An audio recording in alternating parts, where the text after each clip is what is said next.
Bueno, volvemos a esta serie de videos sobre la obra de Deleuze.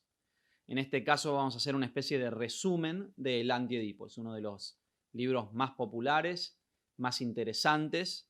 En este caso escrito en colaboración con Félix Guattari, lo cual también hace como aún más especial, creo, este video, porque es el primero en el cual tratamos una de esas obras de Deleuze en las que él trabaja en conjunto con Guattari.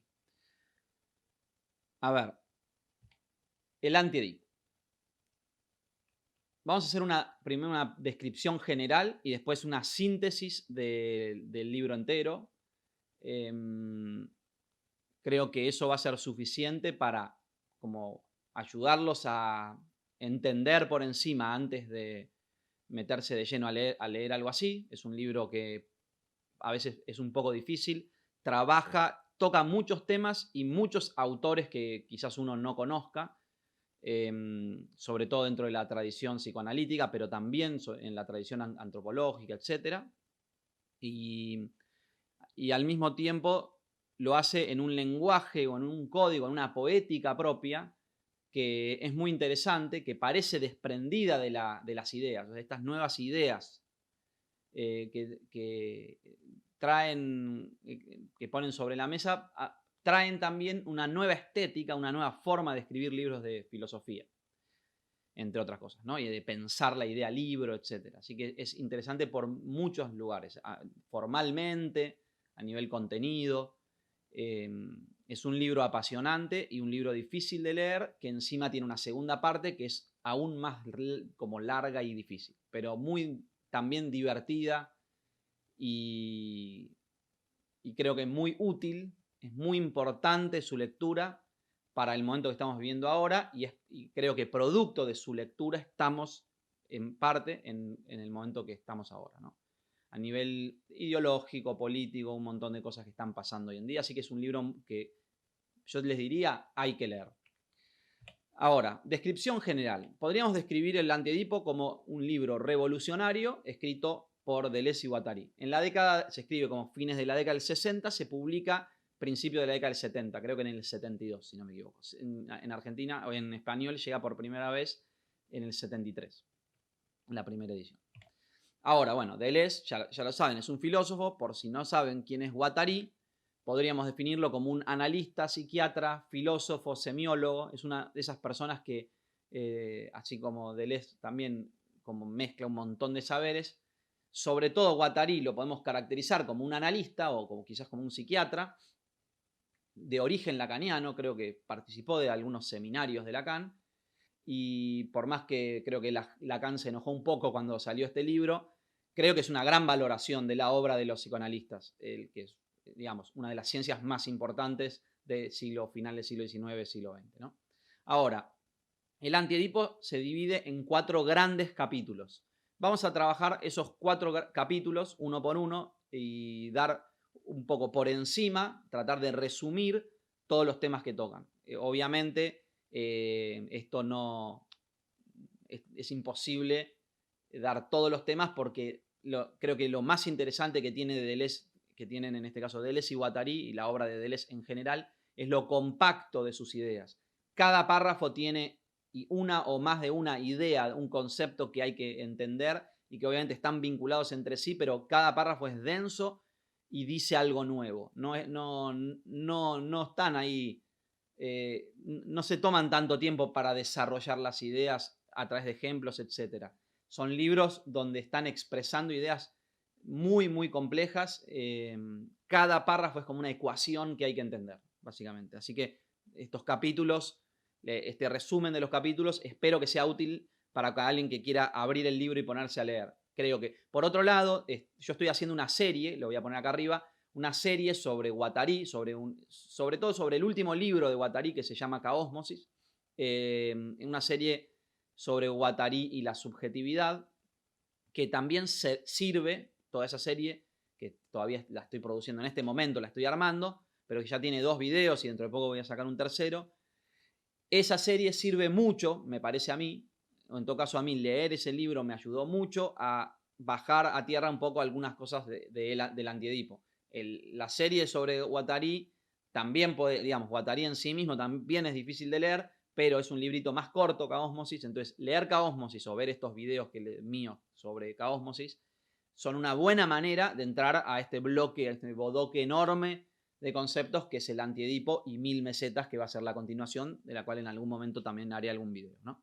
Vamos con el capítulo 1. El capítulo 1 lo podríamos llamar Introducción a una psiquiatría materialista.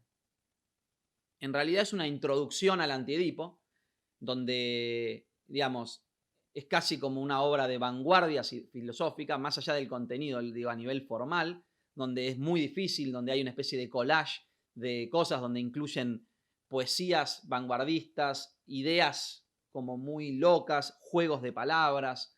Es muy interesante la forma en que está escrita, encima que está escrita como a 4 manos, ¿no? ¿Qué sería la psiquiatría materialista? Bueno, básicamente el libro lo que está proponiendo es una nueva forma como de psiquiatría o de análisis, como una forma crítica una forma de crítica al psicoanálisis y una propuesta conceptual nueva, muy interesante, que empieza a esbozarse en este primer capítulo, ¿no? El concepto principal, creo que desde el que parten, es la idea del hombre como máquina. O sea, podríamos decir como el eslogan o una especie de aforismo para este primer capítulo es: la idea de que el hombre es una máquina no es una metáfora. El hombre es literalmente una máquina. Ese es el punto de partida. Ahora, ellos trabajan en este capítulo sobre varios temas que son como capas superpuestas que se relacionan entre sí. Esta idea del hombre como máquina, que sería como el primer gran tema, creo, tiene, es como el desarrollo de una crisis histórica entre dos como posturas antagónicas. Una postura que podríamos llamar mecanicista, es decir, el Antiedipo y en general la obra de Deleuze y de Guattari es una gran crítica al mecanicismo y a todo lo que eso trae aparejado. Creo que ya hablé sobre esto un poco en la introducción a Deleuze, en el video 1 de esta serie. Pero, por otro lado, existe esta idea del biologicismo, una idea como que creo hay un pensador un poco más light, digamos, pero que es interesante para leer y que creo que ayuda para entender los conflictos que se están dando en el siglo XX sobre cómo representar formas de ver la realidad, que es este tipo que se llama... A ver, vamos a verlo un segundo. Se llama Fritjof Capra, ¿no? O sea, creo que es un buen... Me parece divertido como hablar de esto acá porque Capra, en relación al Antiedipo, es un libro de autoayuda, digamos. Pero si alguien quiere empezar y esto lo pierde absolutamente, es interesante leer este libro en cuanto a que plantea como ciertos cambios de formas de ver que están sucediendo durante el siglo XX y que van a, según él, como que están ahí entre una visión mecanicista y habla sobre el mecanicismo y sobre el biologicismo. Yo creo que la idea de máquina, como lo podríamos llamar el maquinismo, parecería ser un aporte de Guattari.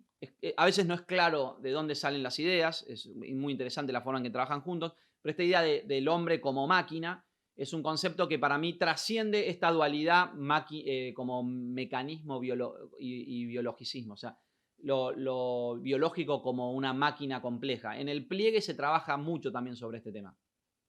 Y también en el libro sobre cine, que estoy haciendo una serie hace ya tiempo, por si les interesa. Ahora, ese tema sería el primer gran tema del Antiedipo, la idea de la máquina, la definición de hombre como máquina, la idea de máquinas deseantes. El hombre sería una máquina deseante. Entonces hay que ver cómo definimos el deseo, cómo definimos la máquina. Entonces, los grandes temas de este primer capítulo introductorio son, por un lado, la síntesis. La síntesis se trabaja desde el lado de...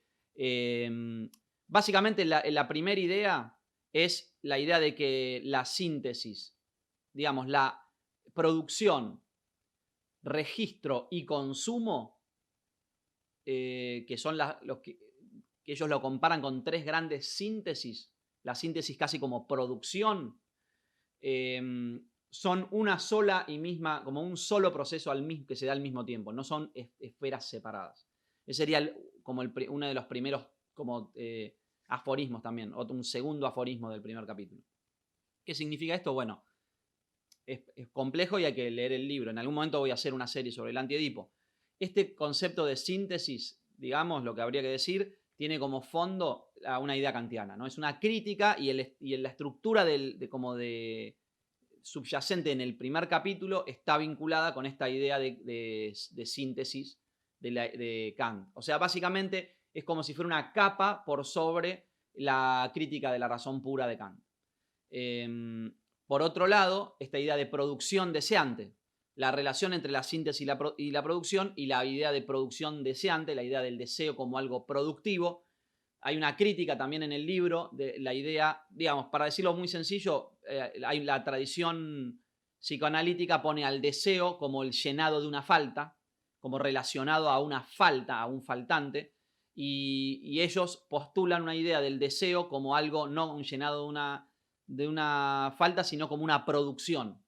El sujeto produce como algo, como sui generis, digamos, produce el deseo, no como llenando una falta, no es algo que ya está ahí como vacío que uno llena, sino que el deseo es algo que se produce desde el sí mismo, digamos. Obviamente con ciertas normas y reglas y relacionado a un montón de cosas que están ahí y que influyen, no es algo como puro, no es puramente individual la producción deseante, por supuesto que no. Ahora, esta idea de producción deseante, que es uno de los conceptos, de los temas que se tratan en este primer capítulo, lo podríamos dividir, si lo dividimos en dos, podríamos decir que la idea de producción está vinculado con el marxismo, con conceptos de Marx sobre la producción, y por otro lado, la idea deseante, el deseo, con esta idea de crítica al psicoanálisis, pero está vinculado la idea del deseo con los conceptos lacanianos y freudianos. Ahora, pasamos a un segundo capítulo entonces. Esta idea del psicoanálisis nos lleva a un segundo capítulo. El tema o el nombre del segundo capítulo, podríamos decir, es familiarismo. Estoy resumiendo los nombres, creo que el nombre del segundo capítulo es Familiarismo, la Sagrada Familia o algo así, pero el concepto de familiarismo es el concepto central en el segundo libro, en el segundo capítulo. La idea central de este concepto de familiarismo es la idea de que el Edipo no es algo dado. Bueno, para esto hay que saber un poco de psicoanálisis, aunque sea mínimamente el hecho de que el complejo de Edipo es un concepto central en el freudismo y que Lacan toma y transforma también. La idea de que Edipo, digamos, la principal crítica que hacen a ellos, y que obviamente lo están poniendo en el nombre, así que es muy importante, la idea el anti-Edipo. El Edipo como o sea, básicamente Freud dice que todos atravesamos una cosa de complejo de Edipo, esta idea de el mito edípico usado como una especie de representación de algo ya dado en la naturaleza humana, como que nuestra naturaleza es descripta a través de estos complejos digamos, que trabaja Freud. Como algo, como un presupuesto, como algo que es una característica casi innata, universal del ser humano. Entonces, la principal crítica del anti-Edipo es la idea de que el Edipo no es algo que ya está dado, sino que está producido por ciertos factores que no son absolutos y necesarios, ¿no? El Edipo es una forma de representación, podríamos decir, aunque el concepto de representación también está como cuestionado y criticado en el libro, pero para que se entienda fácilmente, el Edipo es una forma de representación, entre otras. Yo pongo acá representación / represión, porque hay una especie de idea subyacente en el anti-Edipo, y creo que también es algo de época, que también está un poco en Foucault, la idea de que una representación es al mismo tiempo represión. Siempre como si te dijera que la totalidad excede lo que ponemos dentro del círculo y la representación es lo que está dentro del círculo. Nosotros pensamos que la realidad es esto, pero en realidad estamos dejando afuera un montón de elementos que no vemos o que no queremos ver al momento de entender nuestra realidad. La realidad es más compleja de lo que podemos abarcar con, nuestra idea, es casi taoísta la idea, como que si le ponemos nombre, podemos decir, bueno, esta es la realidad, pero sin nombre es la puerta al misterio, ¿no? Esa sería como especie de idea del Tao Te Ching.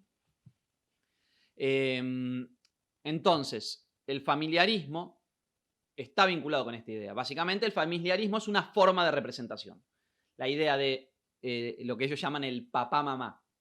Como que Freud siempre liga todo al papá-mamá, dicho de manera un poco peyorativa, ¿no? Le quieren decir al niño analizado, esto que estás soñando es porque vos, esto significa papá, esto significa mamá. Es decir, relacionar todo al complejo familiar y dar el complejo familiar como algo como natural. Es decir, es natural esta estructura familiar. Por supuesto, ellos no están diciendo que esté mal la estructura familiar, sino que está asociado a sistemas de pensamiento y sobre todo al sistema de pensamiento de la época donde escribe Freud o donde escribe Lacan. Y esto es también una crítica velada al estructuralismo, como diciendo, el estructuralismo se corre de algunas ideas, pero al mismo tiempo sigue sosteniendo como esta idea de naturalismo o de Edipo como algo dado, la idea de la representación como si fuera lo absoluto, la verdad absoluta y sin una crítica de eso como posturas posibles, pero no absolutas, ¿no? En este capítulo, podríamos decir, para cerrar, es un capítulo complejo y largo donde se trabaja, digamos, toda la tradición psicoanalítica. Eso es algo muy interesante y como sorprendente cuando uno lee el Anti-Edipo, el nivel de cultura, el nivel de conocimiento de la tradición y como de toda la bibliografía psicoanalítica que tienen estos dos. Trabajan todos, o sea, es muy interesante, casi como una especie de guía para aprender sobre psicoanálisis, porque si los nombres están ahí y uno quiere ser psicoanalista, está bueno que uno vaya y lea todos estos nombres y ver qué dicen cada uno de estos, y ellos tratan, digamos, hay una crítica casi puntual a un montón de pensadores dentro del psicoanálisis. En ese sentido, es un interesante repaso de la tradición psicoanalítica. Ahora, vamos al capítulo 3. Acá se pone aún más interesante la cosa. El capítulo yo lo llamé, se llama Salvajes, Bárbaros, Civilizados. O sea, el nombre es bastante vendedor, ¿no? En este capítulo tocan el tema de la antropología, básicamente. Están ampliando el campo de discusión, como diciendo, tenemos que ir abarcando todos los campos de saber. Es transversal a los campos de saber la discusión que están tomando. Como decir, tiene que haber acuerdo sobre lo que es el hombre, sobre un montón de definiciones para poder seguir avanzando en esta nueva propuesta de psiquiatría materialista, una nueva propuesta de cómo ver al hombre, básicamente. Entonces, se meten con la cuestión de la antropología. Básicamente, podríamos decir que para sintetizar, aunque el capítulo es largo y muy interesante y repasa como la historia de la humanidad y con detalles muy interesantes, podríamos definirlo como una crítica de las etapas evolutivas, de la idea, como de la ideología evolutiva en sí, la idea de que, pongámosle, los salvajes, las culturas tradicionales son como inferiores o anteriores a la cultura bárbara o las culturas despóticas o a la cultura civilizada. Es una crítica en la cual se empieza a investigar cuán como intrincadas están esta especie de capas evolutivas a las que ya se empieza a como renunciar a esta idea de progreso, como esta idea de que son como etapas progresivas, etapas sucesivas, sino que las empiezan a tomar como, digamos, esta es una crítica en sí a esta idea de cuestiones evolutivas y las empiezan a pensar como estratos de la historia, donde van a estar diciendo que en general las sociedades tradicionales, las sociedades entre comillas salvajes, coinciden casi al mismo tiempo con como grandes imperios o estados imperiales, por un lado, ¿no? Ahora, esta idea de salvajes, bárbaros, civilizados, es como el centro, donde empiezan como a dividir en tres como grandes esferas como la expresión de las sociedades humanas. Estas tres capas las podríamos llamar también como tipos de representación, ya que veníamos hablando de representación, son tipos de representación y dependen también, es decir, el fenómeno o el sistema salvajismo, barbarismo, civilización, dependen de formas de representación o de tipos de representación. Por ejemplo, el mundo como salvaje se caracteriza por o ellos lo caracterizan como la representación territorial. Está en base a ciertos presupuestos que se dan en estas sociedades y sobre las cuales gira toda su organización social. O sea, es muy interesante, pues te empiezan a hablar de organización social, que es muy importante, básicamente la relación entre el individuo y sociedad, etc., ¿no? Los bárbaros, ellos se lo llaman representación despótica, y los civilizados básicamente lo ponen como el capitalismo, ¿no? Entonces, ¿qué pasa con esto? Por ejemplo, la representación territorial tiene como un presupuesto la idea de la tierra. La tierra como presupuesto. Yo puse la madre tierra para que se entienda más a qué nos referimos, ¿no?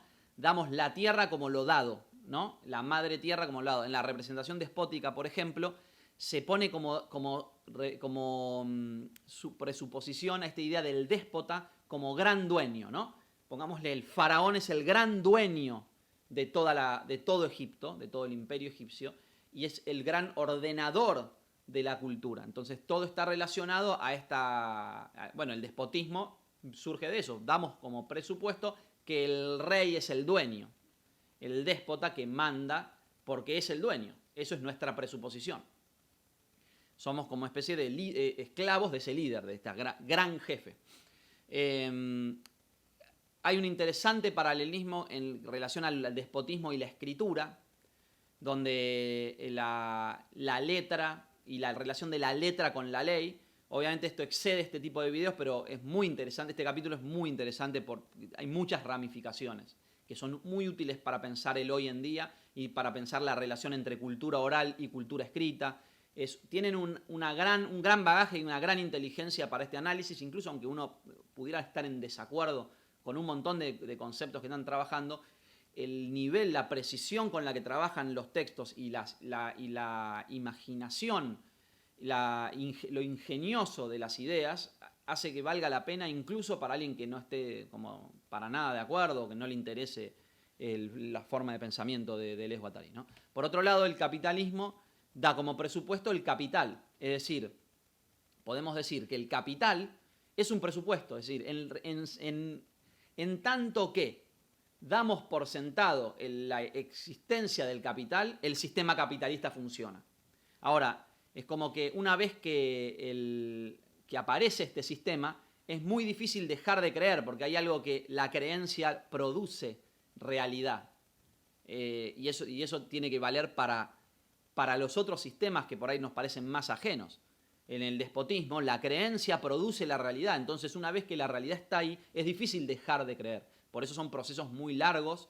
Y lo mismo con la tierra, y cada uno con normas de funcionamiento distintos. Ahora, esta idea de madre tierra, la idea de la tierra, ¿no? La representación territorial con su presupuesto, como lo que llama el cuerpo lleno de la tierra, le dicen. El cuerpo de la tierra, el cuerpo del déspota o el cuerpo del capital como presupuesto divino, son paralelizables, son paralelos, ¿no? Cada uno es un presupuesto específico.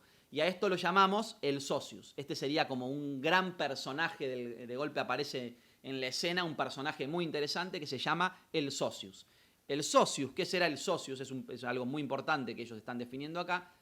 Para empezar, el socius es este presupuesto divino, es un presupuesto que, digamos, organiza la sociedad y se confunde con ella. Es decir, el capital se confunde, o sea, nosotros, es esta idea de que al creer le damos un fundamento. Al creer en que existe el capital, funciona la economía porque la economía se basa en esas creencias. Lo mismo con el déspota, ¿no? Entonces el presupuesto divino organiza la sociedad, pero al mismo tiempo es un poco la sociedad. Ahora, definen también este presupuesto divino, este socius, como lo improductivo, es decir, la superficie de inscripción. Pensemos, por ejemplo, una pintura en la cual, de nuevo también creo que esto me remite un poco a algunas ideas orientales, ¿no? A este de Tao Te Ching, como de sin nombre es como la superficie de inscripción, donde el sustrato vacío sobre el cual se inscribe lo lleno. la superficie de inscripción como el cuadro, especie de del lienzo vacío. Pensemos la Mona Lisa. La Mona Lisa sin un lienzo vacío, bueno, no sé si es un lienzo la Mona Lisa o si es un pedazo de madera, pero digamos que en una pintura cualquiera clásica, el lienzo como un presupuesto, una superficie de inscripción sobre lo que uno pinta el cuadro y que no forma, digamos, parte del cuadro, pero que es un presupuesto imprescindible. También, digamos, podemos llamarlo como un motor inmóvil, como una referencia a esta idea de aristotélica, donde hay una causa increada, ¿no?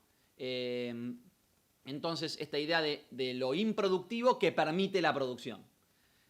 Ahora, a esto improductivo que permite la producción, ellos, aparte de socius, digamos, socius está referido como a la especie al aspecto social, pero ellos le dan un nombre más general y acá es donde aparece como otro de los grandes personajes, como creo que un personaje enmascarado muy importante que aparece de golpe en escena y que después es como que empieza a poblar nuestras pesadillas, que se llama el cuerpo sin órganos. O sea, básicamente un concepto que se presta mucho como a charlatanería, etc. Así que, digamos, ¿qué es el cuerpo sin órganos? Hagamos una cosa. Si quieren saber qué es el cuerpo sin órganos, suscríbanse y pongan like y entonces yo voy a hacer un video específico sobre eso porque es un tema muy complejo como para tratarlo acá. Pero digámoslo así, es uno de los conceptos centrales del Antiedipo y de la obra en general, creo que de Deleuze Guattari. Y bueno, obviamente amerita un estudio específico, es difícil de entender, pero está vinculado con esta idea. El socius básicamente es como el cuerpo sin órganos de la sociedad, digamos. El capital es el cuerpo sin órganos del capitalismo, sería algo así. Por ahora lo dejo ahí. Por favor, pónganme comentarios si les interesa. Voy a hacer videos y les pido que me paguen, digamos, el capital simbólico que les estoy pidiendo, que es la suscripción y el like. Así podemos crear una nueva sociedad revolucionaria en la que el cuerpo sin órganos de esta sociedad sea el conocimiento y no el capital. O transformar como presupuesto divino el valor del saber por sobre el valor de otra potencia creativa llamada por ahí capital, ¿no? Ahora, el cuarto capítulo, vamos a pasar de capítulo para dejar de delirar con esto del cuerpo sin órganos. El cuarto capítulo es más pragmático, se llama esquizoanálisis, en realidad introducción al esquizoanálisis. ¿Qué es el esquizoanálisis? Una nueva práctica analítica, básicamente es la propuesta del libro, ¿no? Hay toda una parte, digamos, toda esta especie de construcción conceptual complejísima, termina en un último capítulo donde hay una propuesta concreta y que es una nueva práctica analítica, es una especie de juego de palabras con esquizoanálisis, con psicoanálisis. Piensen en francés, psicoanálisis, schizoanalyse, sería algo así. El esquizoanálisis es una nueva práctica y la describen de dos maneras. En primer lugar, con una tarea negativa. ¿Cuál es la tarea negativa del esquizoanálisis? Ya lo vimos, básicamente, la tarea es desplazar a Edipo, es decir, desplazar esta idea de algo, de un presupuesto universal como es el Edipo. O sea, tirar abajo los mitos del psicoanálisis, los mitos del análisis, que no permiten ver como la big picture, digamos, la historia completa. Son como reducciones de la realidad, fragmentos, como tomarlo como algo ya dado y no como parte de una de las tantas representaciones posibles. O sea, no dicen no puede haber familia, sino la familia es una idea, es una construcción con como razones históricas de construcción. Pero la tarea negativa implica en decir esto no es la absoluta realidad, sino que es parte, es una forma en la que se fue derivando nuestra sociedad. Entonces la tarea negativa es tirar abajo eso para permitir las tareas positivas, que podríamos decir que ellos nombran dos tareas positivas, pero nosotros las podemos describir como la tarea positiva en sí es la producción de subjetividad.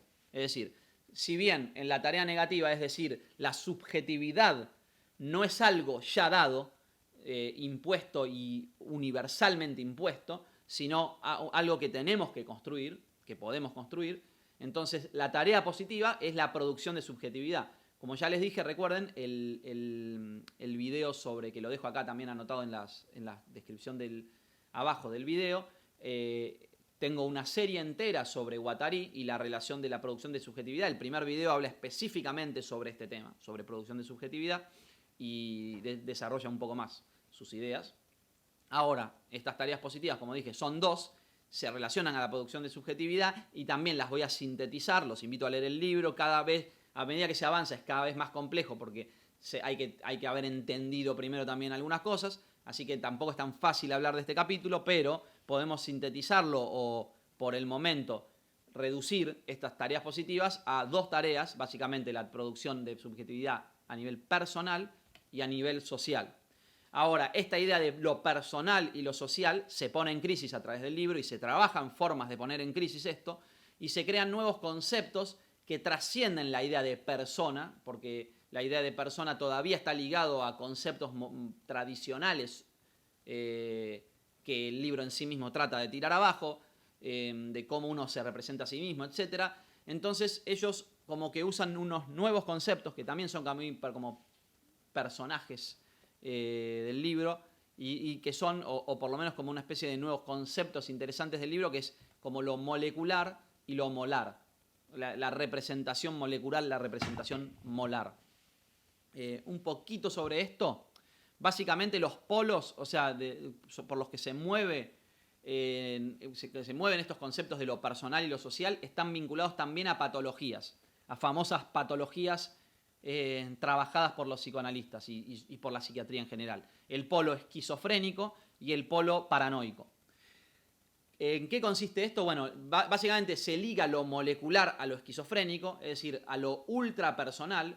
Imaginemos una representación que absolutamente única y no vinculada con otras representaciones, con otras formas de ser, como entidades absolutamente autónomas, en ese sentido la molécula, como construcción a través de pequeñas formas, porque la molécula es una combinación de átomos, ¿no? Pero que forman la identidad, una identidad molecular. Esto se va a entender más fácil cuando lo pongamos como en contraposición con lo molar. Por ahí recuerdan, todos estos son conceptos sacados de la química.